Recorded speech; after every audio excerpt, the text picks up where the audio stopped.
piazza out there on a glorious December day, and there will be staff from the building who will have high-vis jackets to make sure we all leave the building safely. But I'm not expecting anything, so fingers crossed we should be fine for that. The gents' toilets is down the staircase B. Ladies is up staircase C. I don't know what happens to staircase A, that's something else.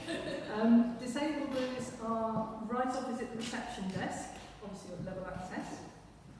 For those of you that need it, the Wi-Fi password is OpenPool, all lowercase, OPENPOOL. One quick mention that I've been asked to raise by our signing team. If you're here as a nominated representative for the AGM this afternoon and you haven't signed in for your pack, please have a word with Anastasia, who's just arrived at the back of the room in the tea break, and make sure you've got all the details for that. You'll have noticed we have got cameras all over the place. We are live streaming today, which is fantastic. That's a first for NAVCA, and I hope that that means that there'll be some people, at least, with no idea how many, who will be watching this as we go through the day and getting the value and the benefit of the content of the day. We're also capturing photographs, still photographs, and also some other video, which I'll explain in a moment. If anybody absolutely does not want to be caught on camera, that's absolutely fine, but do please speak to the camera folks, they're all cameramen, but the camera folks, or raise it with one of the team and make sure that we're aware of that, and we'll do everything we can to avoid that problem for you. Talking of the team, I hope they're all here in the room. I would like just to take a quick moment to introduce you. This is going to be awkward because they're all actually behind you, and you can't all turn around and look at them, you'll crane your neck. Come forward, guys, just so that everybody can see who you are, very briefly. Because we have new members of the team and new members of NAPA here as well. So, working from right to left, we don't have Julianne with us, she's still on the reception desk. So, on my far right, Anastasia, who is our operations officer. Anna, some of you will have known her as Anna Gould when she had dark hair. She's now Anna Pashley when she's gone blonde, who's our membership lead. Amanda Stevens, who is our newly appointed research policy lead. And Tom Watson, not Deputy Leader of the Local Party, sorry, I've got to say that, who is our Business and Communications Lead. Along with me, and Julianne, who you'll have met on the reception desk. We're around all day. If you've got any problems, if you've got any questions, just grab one of us and we'll do whatever we can to help you get through the day in a good way. Okay? Off you go, guys. Thank you very much. So, the theme of the day, and you'll all know this because you've had loads of publicity from us beforehand, but the theme of the day is future-proofing local social action. And what we've set out to do today, with our agenda and with our speakers, is to offer you some provocative, sometimes challenging, but always forward-looking speakers and topics. I'm going to be really honest with you. You might go home feeling a lot less comfortable than you do now. This is not going to be one of those events that you go home, I hope, and think, that was nice, we had a nice day out of the office, let's get back to the day job. Our job in local infrastructure is to stay ahead of the game, to prepare ourselves and our organisations to be resilient and ready, to make sure our boats don't go down in stormy seas when there are people out there who badly need us to stay afloat. So if today raises more questions than answers, that's okay. NAVCA's been around a very long time, and we're not going anywhere anytime soon. And today is just one more step on the journey that we're taking alongside you to prepare for that challenging and complex future. Given the range of challenges and topics that our speakers are going to share with us today, there's no way we're going to find answers to all those questions just in one conference. So you can expect to see that the themes that are raised and the questions that you ask and that you raise through the day are going to be at the heart of ongoing conversations and debates within the NAVCA family in coming months. In terms of the format of the day, we very much designed this around the principle of TEDx meets on conference. And some of you may know what I mean by that, and some of you may not yet, but that's partly what we're hoping to share with you today. There will be no slides other than names and Twitter handles. And we don't want you to feel that you have to take notes either. We want you to be free to listen, to engage, to question and to think. So, we're going to be storifying the Twitter feed. We're going to have clips of the live stream will be available on social media in coming days. And And if you don't understand that last sentence, I strongly urge you to go and have a chat with Mandy Johnson in the break, because she'll explain that to you. But there will be ways to gather the content of the conference after today as well.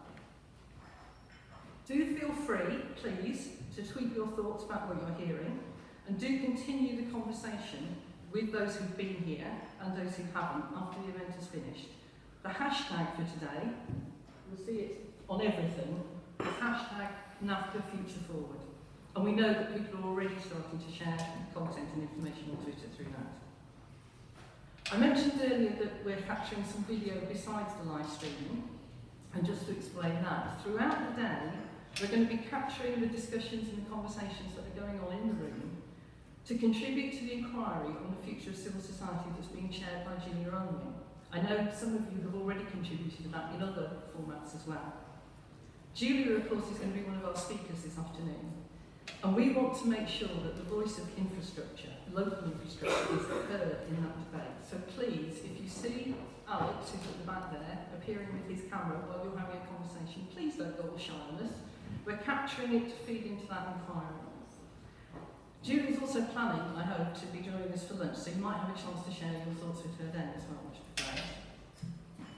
Before I wrap up, I do want to say a thank you to our sponsors, the Connect Fund, without whom the live streaming would not be possible.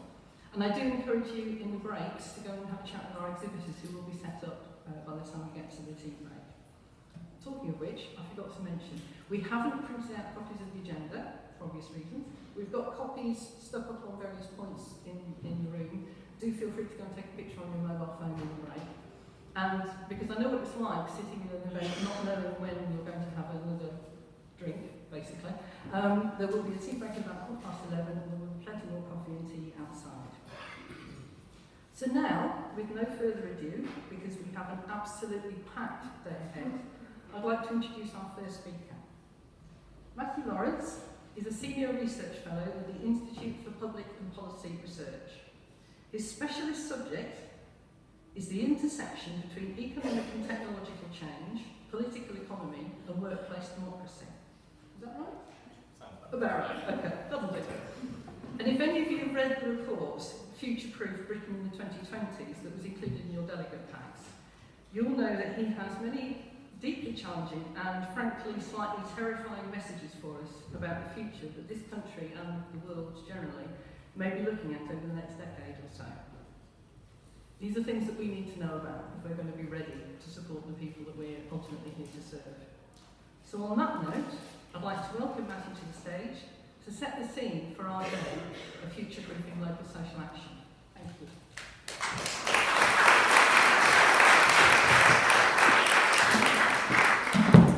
Great, well it's a pleasure to be here. Thank you very much, Jane, for having me. I'd like to start with sort of a health warning, which is that people often say about this report, Future-Proof, which looks at the big economic, technological and ecological trends set to reshape our country in the decades ahead. They often say, wow, this is terrifying, this is very gloomy. And I think the key point is that some of these stories and narratives I'm going to explain, they obviously do contain risks, but I think the key point is that actually they also contain opportunities, and it's about how we manage them as a society, as a country. And actually I think there's a very much positive story to tell about how these trends can make the country much better in many ways if we get it right. So the report Future-Proof Britain in the 2020s kind of does what it says on the tin. It looks at 5 major trends and how they're going to reshape the UK. That is the impact of Brexit, and actually I'm not really going to focus on that, partly because the economic impact will ultimately slightly depend on the type of deal we get. But one thing I would say is, which we saw yesterday, the biggest impact I think in the long run might not be economic, but actually its impact on politics and the constitutional arrangement of the UK. And that clearly will have implications for all of your organisations if it reshapes the political geography of the UK, if it reshapes the constitutional arrangements of the UK. But the 4 I want to focus on today are, first of all, accelerating technological transformation, in which machines, artificial intelligence and robots increasingly exceed the capabilities of humans. The second, increasing globalisation and the changing nature of global trade. The third is shifting demography in the UK, changing who we are as a people and the challenges that will bring. And then the fourth is this concept called the Anthropocene, which I'm not sure if anyone has heard, but it's a new geological term, which means the new era in which human activity, cumulative activities, are so great that we are the primary shaper of the Earth's natural systems, and unfortunately we shape it in a very destructive way, which will have very significant implications for how we live as a society in the decades ahead. Before I turn to those four, though, I just want to refer some context to another future-gazing document from the other day, which accompanied the budget, which is from the Office of Budget Responsibility, which looks at some of the sort of medium-term economic forecasts for the UK. And this is where there are valid health warnings, because the basic outline is looking at pretty grim, and that's the environment we're going to be looking to deal with. So we're looking at stagnating productivity, which is the driver of prosperity. We're looking at flatlining wages, which means there's going to be immense pressure on households, particularly middle and low-income households, in the decades ahead, with stagnant wages up to the mid-part of next decade. We're looking at public finances still under squeeze, with the deficit not closed due to sort of failure of the current model of fiscal management. And we're looking at rising pensioner and child poverty on current trends. So there's a set of things which, even disregarding these big, impactful trends coming down the track, suggests we're in for a tough decade.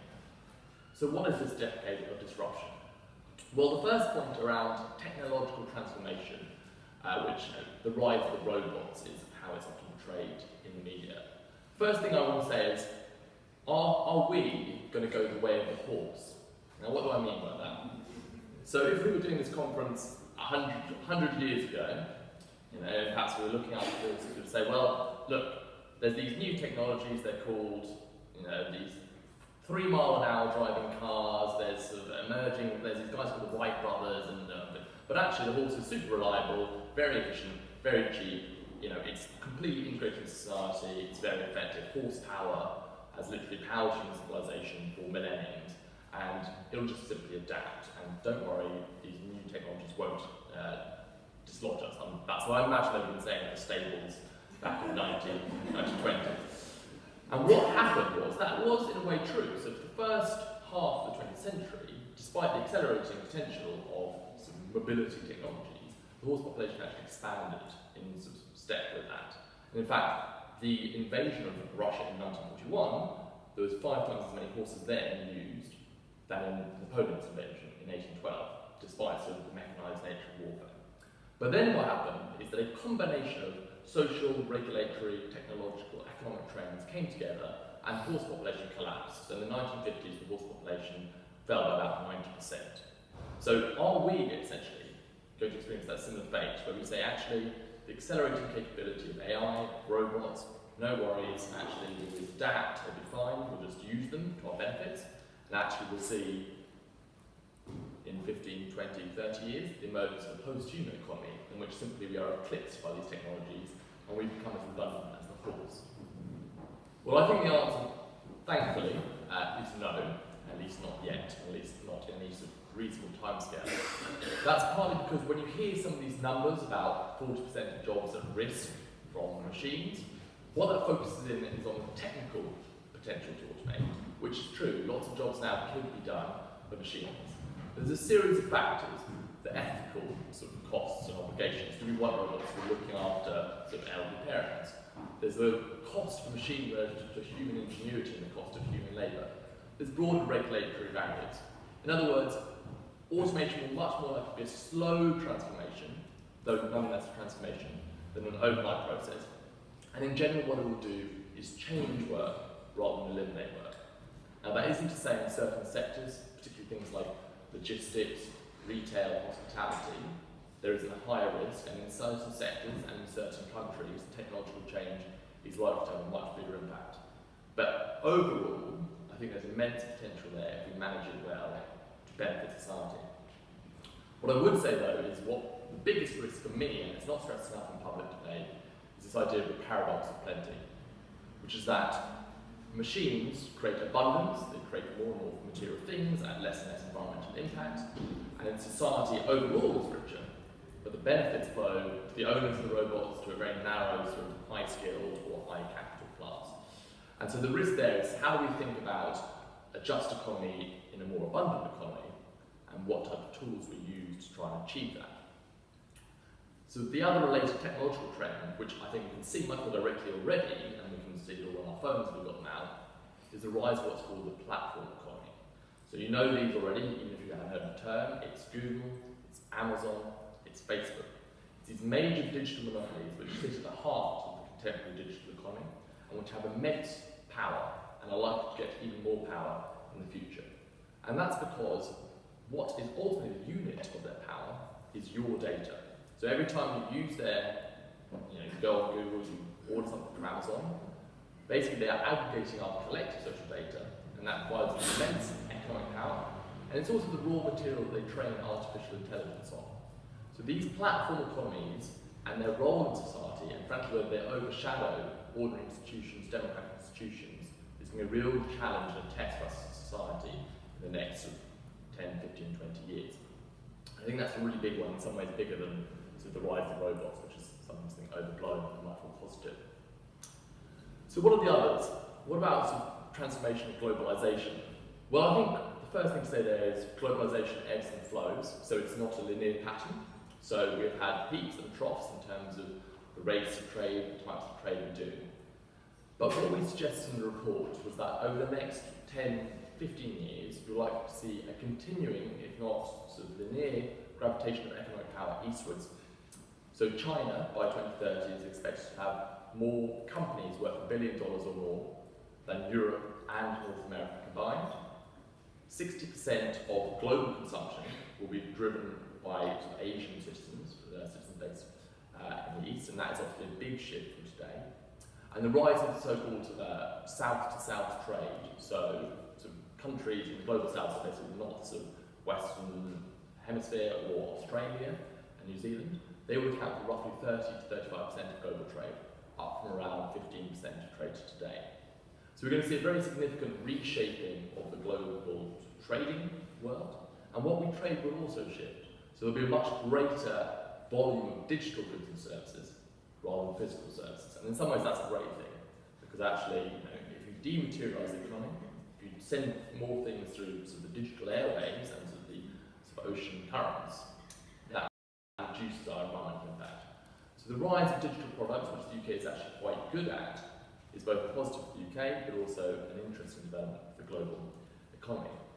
I think it does mean, though, and we can see this already in America, it does mean, I think, at a global level, we're in for a period of quite shaky geopolitics. Because as economic power shifts and institutions that govern the global economy adapt to that, so some of the older powers, most likely the US, I think you will see some quite violent political backlashes, some populism rising, and so I think the management of trade will impact, though it seems quite an abstract global thing, will impact directly on the communities in which you work in. But I think again, in general, people say, well, this is, what's the UK's place in this world? In general, I think we will be able to adapt to it, and in general, it's obviously, to my mind, a good thing if most of the world's population is becoming richer and more prosperous. So I think, again, this is a thing that seems challenging, but ultimately for the UK and the human race is certainly a good thing. So then, what about us as a society, who we are? This is probably the area in which we could be most certain, as far as we can be certain about any of these things, about what is going to happen. So on current trends, if you look at the Office of National Statistics forecasts for demography, what we know about the 2020s is that the working age population will remain essentially static, but the over 65s is expected to increase by a third, and the over 85s is expected to triple, essentially. So we're seeing a very sharp ageing of society, which again, people say, oh, this is terrible, but actually this is a good thing.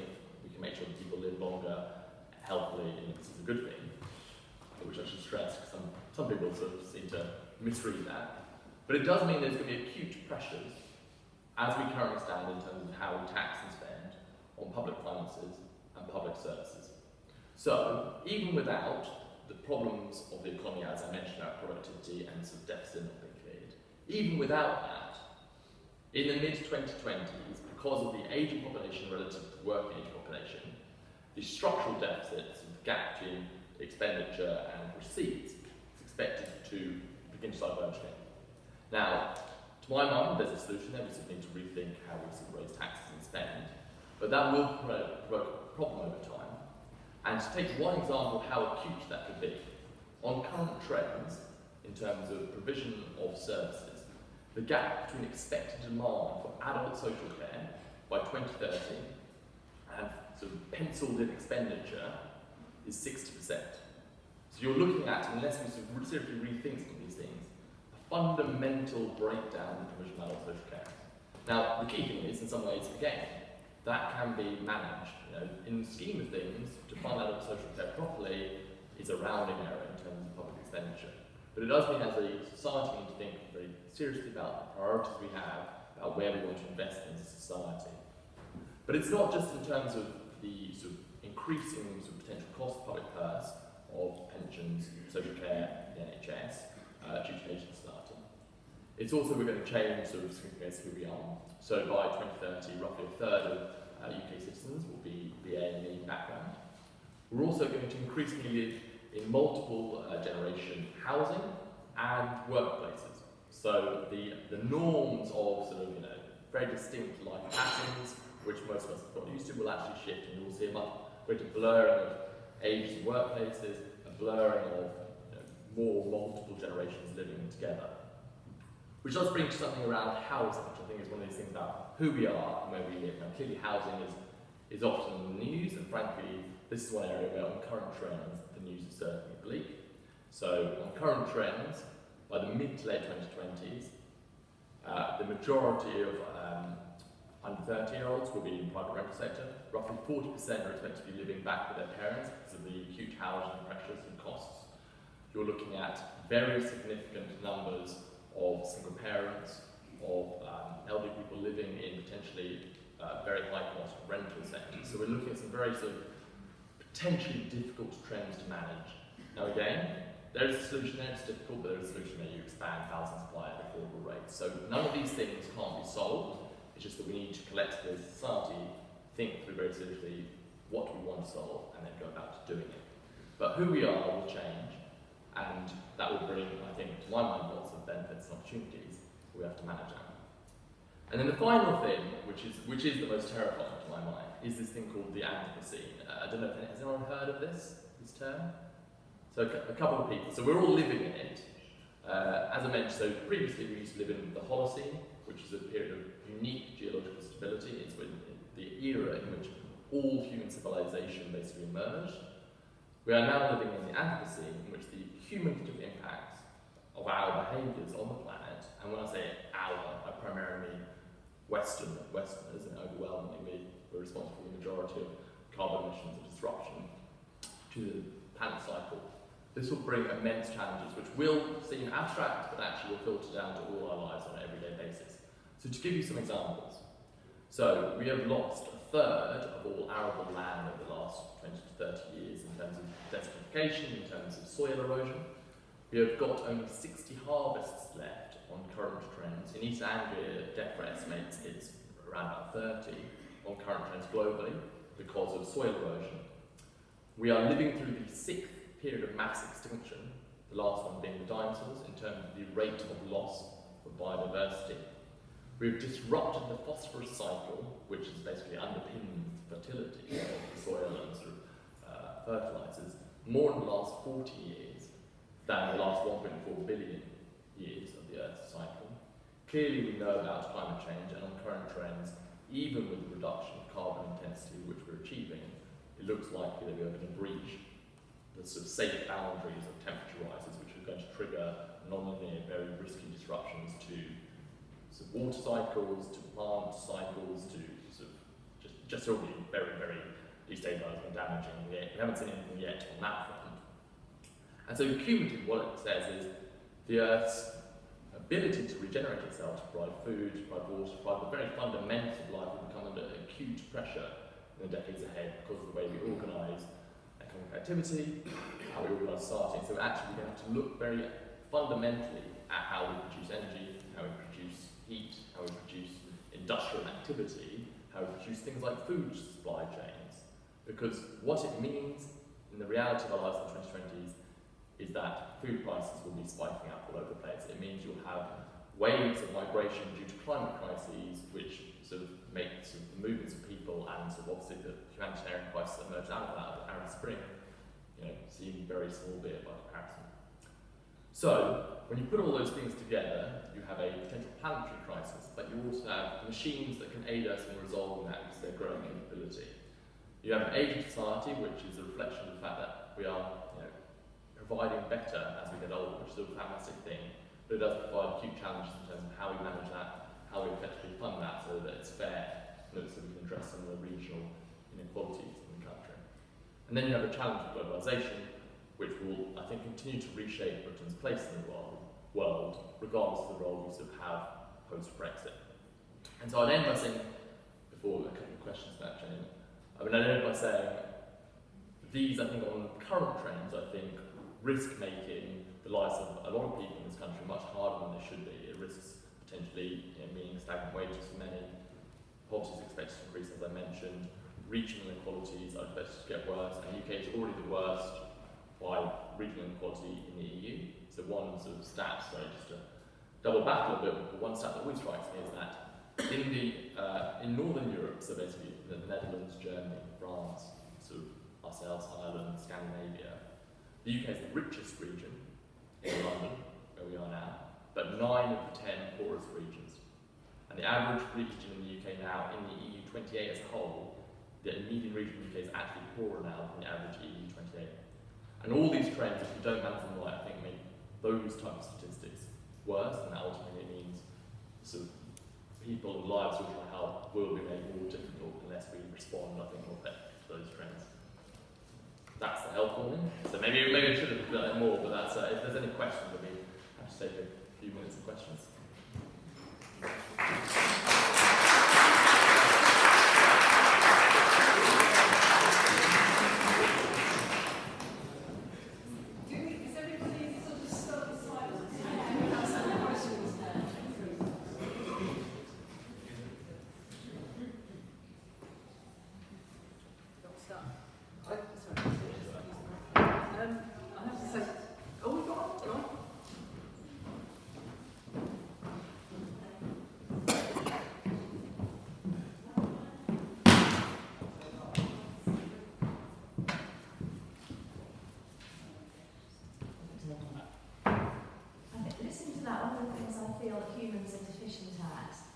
Being able to get our heads around multiple trends and how they impact on each other. So I really noticed that in the voluntary sector, because it's so hard to think about all the implications of the things you've said, or the implications on individuals of even a smaller set of issues that might be occurring at a local level. I wondered if you've got any advice on how to help people really plan and map against some of the bigger trends that we're talking about.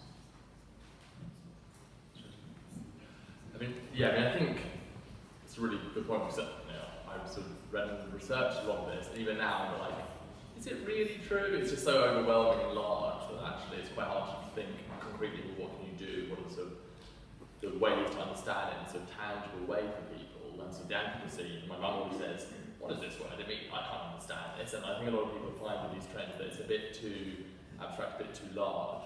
I think in terms of dealing with it, I think in some ways there are some which we know more about and which are more sort of easy to grip. So the aging society, we do know that. We don't quite know what technology will be developed, but we do know that the UK is likely to age significantly.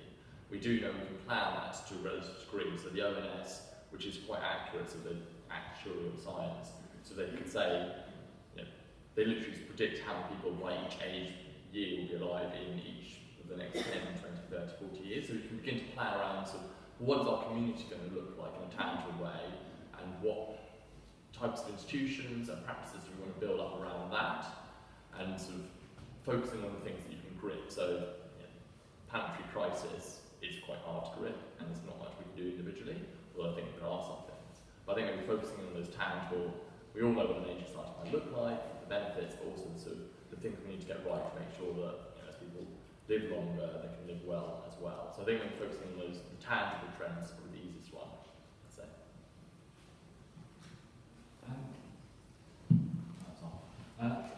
Thank you for that really interesting and inspiring. I think my question was, I hope, have you got any sense of where some of these trends might be going in terms of intrinsic value?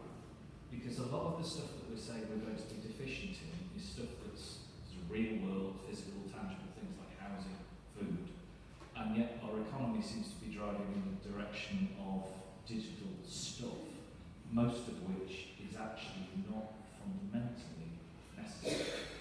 And so there's a danger that our economy drifts off in the direction of what's essentially a luxury item and forgets that it needs to make the nuts and bolts of food and shelter. Is there anything you're seeing that's driving us in the direction of recapturing some of that intrinsic value? Is it perhaps some of this digital stuff is a bit of a bubble? So I think there is. So I work on think tank, which I guess is kind of absorbed into policy and sort of Western sort of thing. And I think there's an emerging sort of argument which is pushing back against this sort of luxury as a necessity rather than actually making the necessities we need luxurious, which is this idea of sort of providing universal basic services. So you might have had a debate around universal basic income, the idea of providing everyone with a sort of set amount. I think there's some interesting debates around that. But I personally, because of your question, actually prefer this idea of universal basic services. So what are the fundamental building blocks of life that you need? Food, shelter, community, relationships. And how can we actually provide those physical, tangible goods for every citizen has a right? And then yes, we can layer on top of that, digital things, great. But actually it's getting those building blocks right to begin with. And I think there is an emerging recognition that actually that is, if you want people to flourish and live in good communities, that is what you need, is the building block. And so I think hopefully you will see a bit of traction around ideas around actually how can you provide housing that is not just affordable but decent and good quality. And I think I'm a bit sceptical of this, but I guess one of the arguments about Brexit is that there will be a big rethinking of British agriculture as we transition out of sort of the common agricultural policy, and so therefore we can think about supply chains and biodiversity and food quality and things like that in a sort of new way.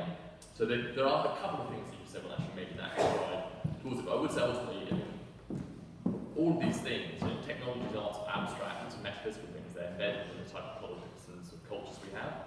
And so, ultimately it comes down to politics, not in a Western sense, but in the sense of what collectively do we care about, what institutions we want to build together, and that ultimately frames how these technologies are used, how our sort of relatively scarce resources are used. I know there's lots of other questions that are waiting to be asked. I'm afraid we're going to keep an eye on the time. What I'm going to suggest is, Matthew's Twitter handle's up there. Do tweet your questions to Matthew, and I think you're going to be able to say at least before the coffee break. Is that right? Brilliant. Thank you so much. One of the things that I mentioned at the beginning is that we're going to be capturing themes to go forward with in terms of later discussions and later events possibly as well. And certainly for me, the thing I'm taking away from what Matthew said, apart from that really quite terrifying bit at the end about what's happening to our world, you kept saying these things are solvable. The issues that you were raising, particularly that are going to be very directly impacting on the people we're here to serve, they are solvable. For me, there's a big question there about what do we do as NAVCA members, but as a sector as well. How do we come together to really, really influence the political agenda so that those solutions are found and in time? So that's one that we're going to hold, I think, in the future.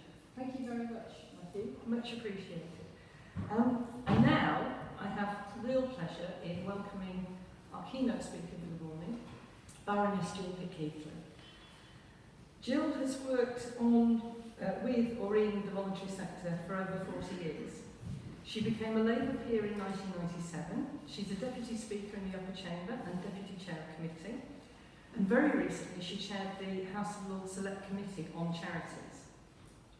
She was Chief Executive of Carers UK. She's been a Chair and Trustee of many charities, Chair of the New Opportunities Fund, a founder member of Akivo, and has just been confirmed as President of NCBO. I think it's fair to say she knows her stuff. I think it's also very true to say that Jill's a committed champion of the sector. and one who is very clearly determined that we should be the very best we can be.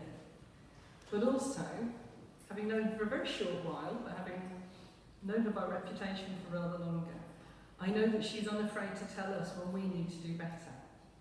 It is a real privilege to welcome her to our stage today. Please welcome Baroness Judith Kingsley.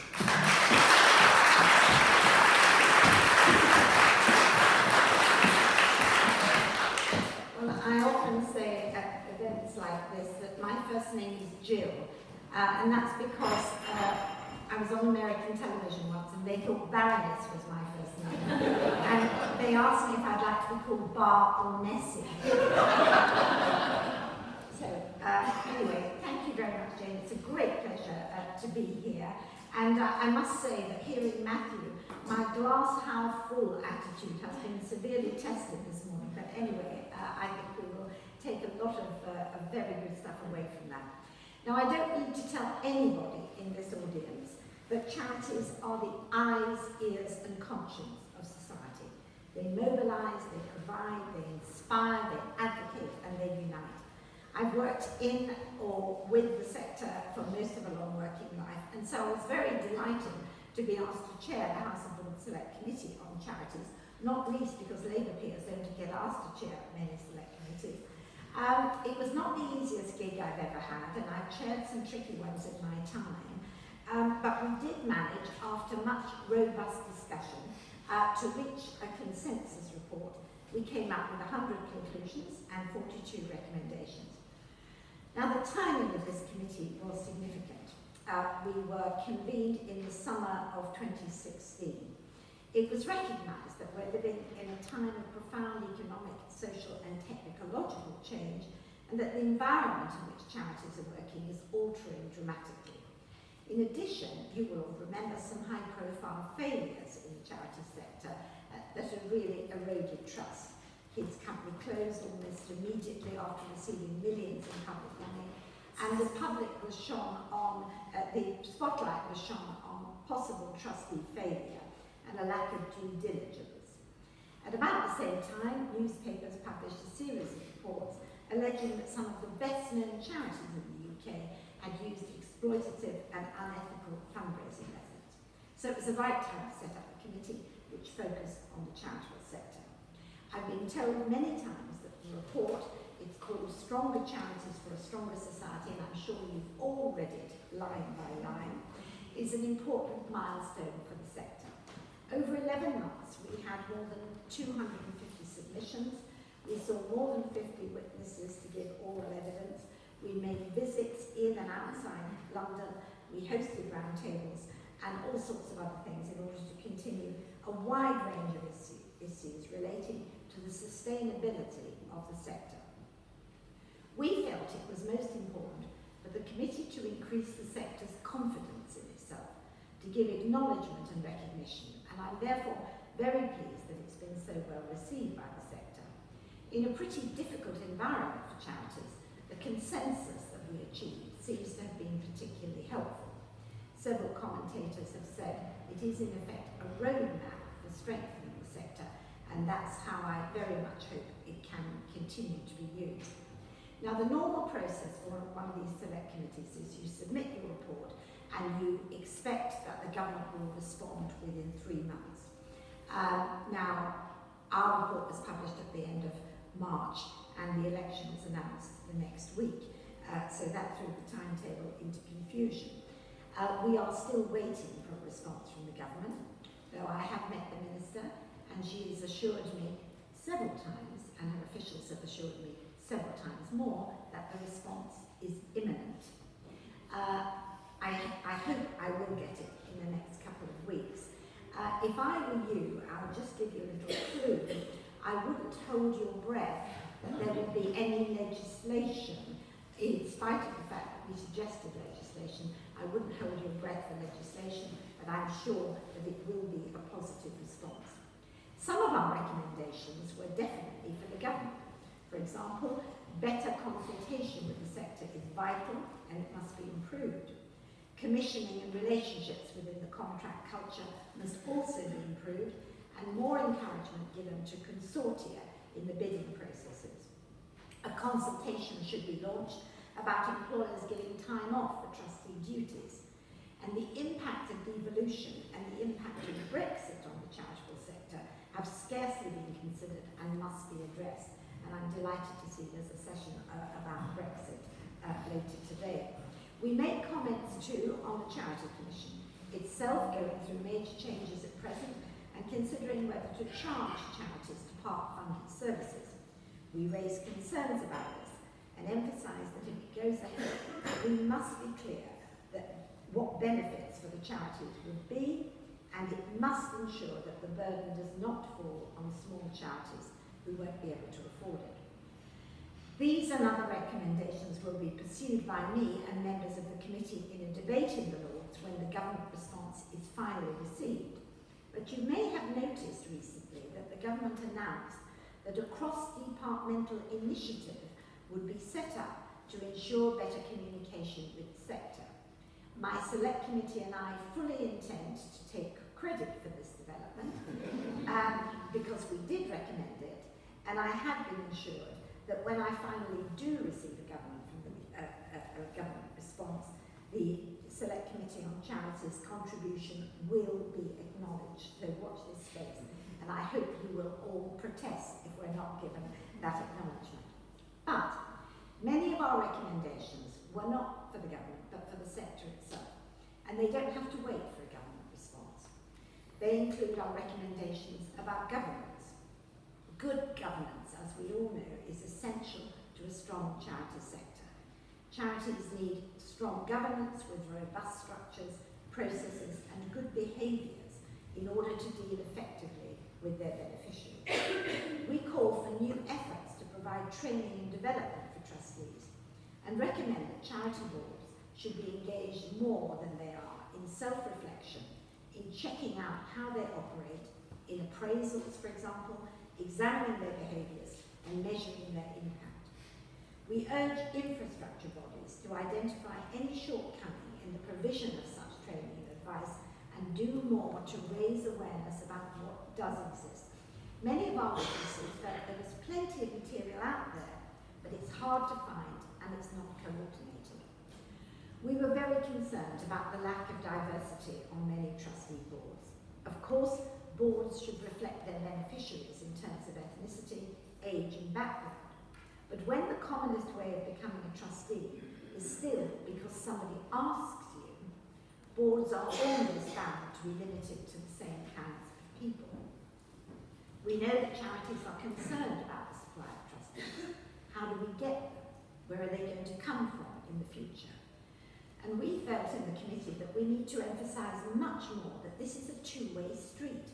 You give something if a trustee, sure, but you get something back. Is it something for your CV?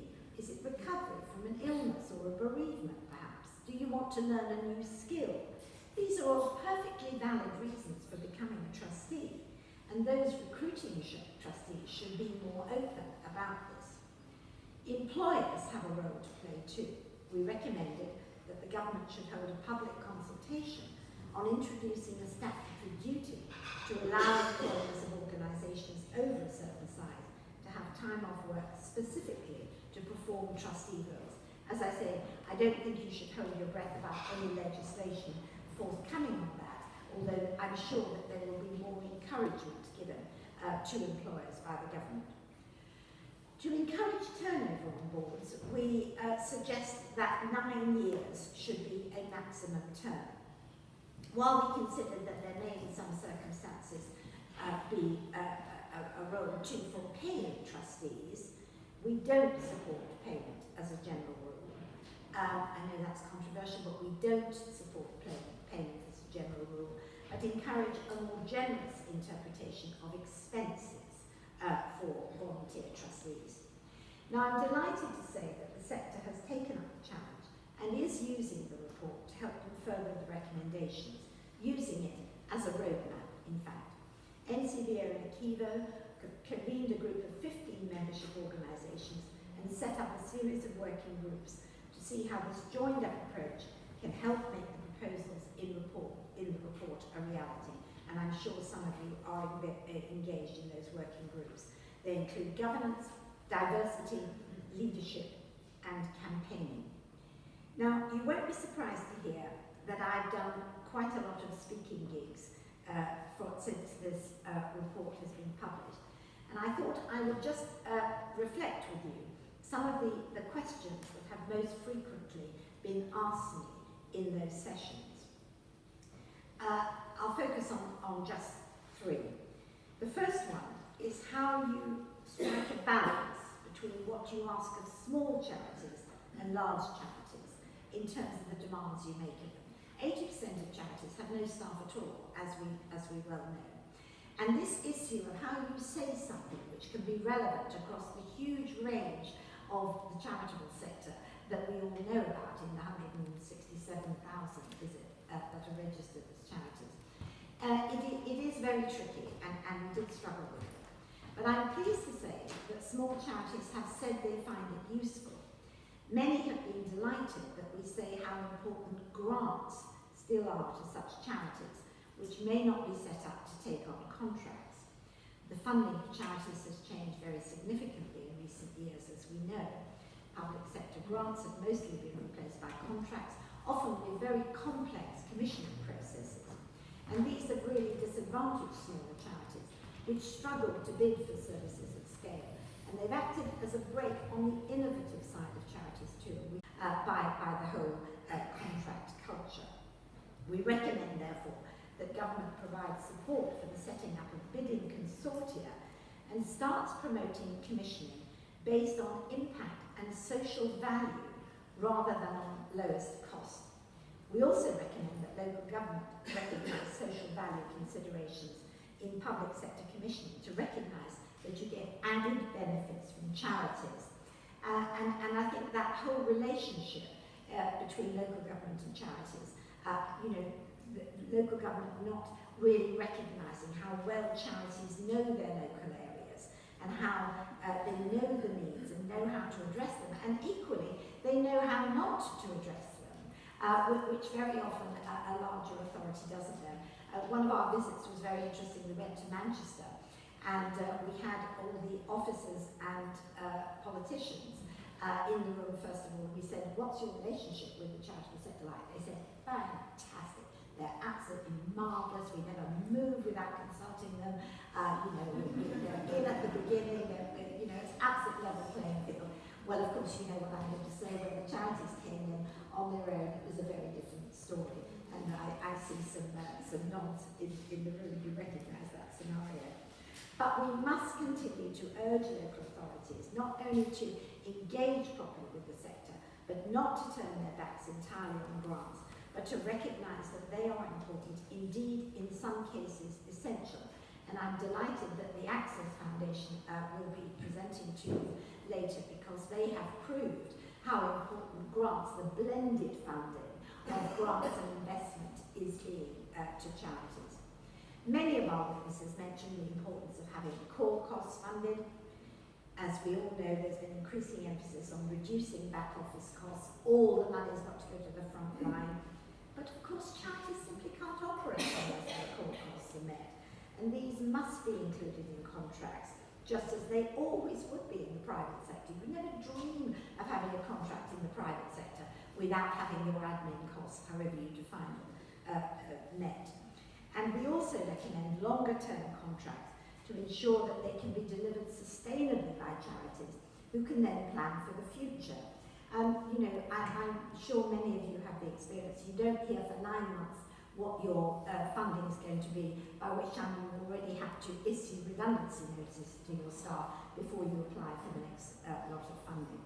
And we also recognise that while volunteers are the most valuable resource, they are not cost-free, and more resources should be provided for volunteer managers to make the best possible use of the generous contribution of volunteers. The second thing that's come up is the lack of progress on digitisation. And again, we've got sessions about this. The record of charities in using digital platforms is very mixed, and progress is really rather disappointing. Some charities are at the cutting edge, as we well know, but many, too many, have yet to realise its potential with regard to fundraising, volunteering and communication.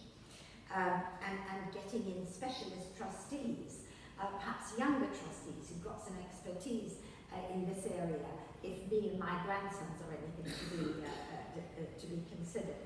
So it seems reasonable to suggest that most charities could have a simple website, regularly updated, and or a social media page, and actively considering recruiting a trustee with skills in that particular area might help the age profile of the trustees, as I say, as well.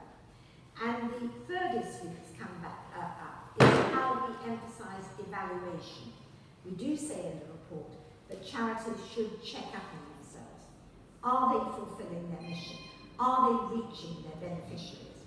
We're very keen that charities do that, but of course, you have to balance that with not imposing burdens on charities, not too much reporting and paperwork.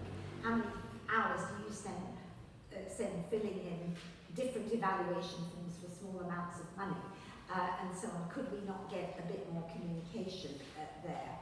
I'm reminded of my father's maxim: you don't fatten the pig by weighing it, you fatten the pig by feeding it.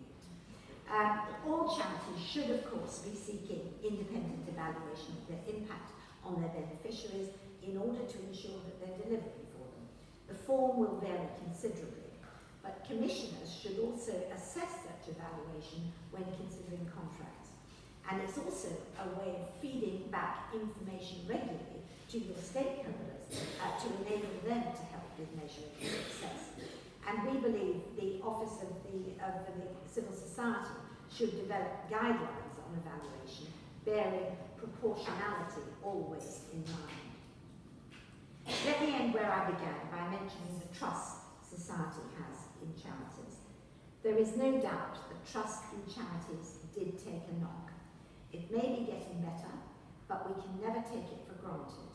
Levels of probity and transparency must be constantly monitored. Charities' confidence in themselves is important in this regard, and I hope what the report has done has increased the confidence of the charitable sector. I'm reminded of a quotation from Dawn Morstrick, who was one of our witnesses.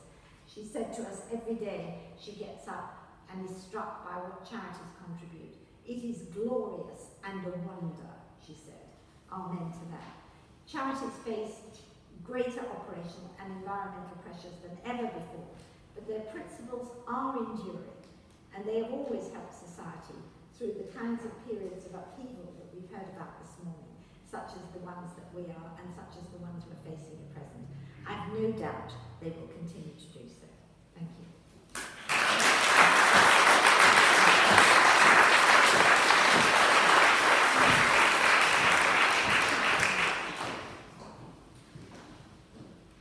I think Jill will be with us over the tea break in a little while, so if you have any questions, which I'm sure you have, do please go and grab that. Sorry. Do you know, I knew I was going to put my heel through one of the holes on this stage, and I just got it. That's fine, just let it fall over. We are now going to take a 15-minute break, tea and coffee back outside, and then we'll be regrouping for our provocations and conversations session, which I hope you're going to find stimulating and interesting. And that's where you get to do a lot more of the talking as well. So do please go and grab yourself a drink now, and we'll see you back here in 15 minutes. Thank you.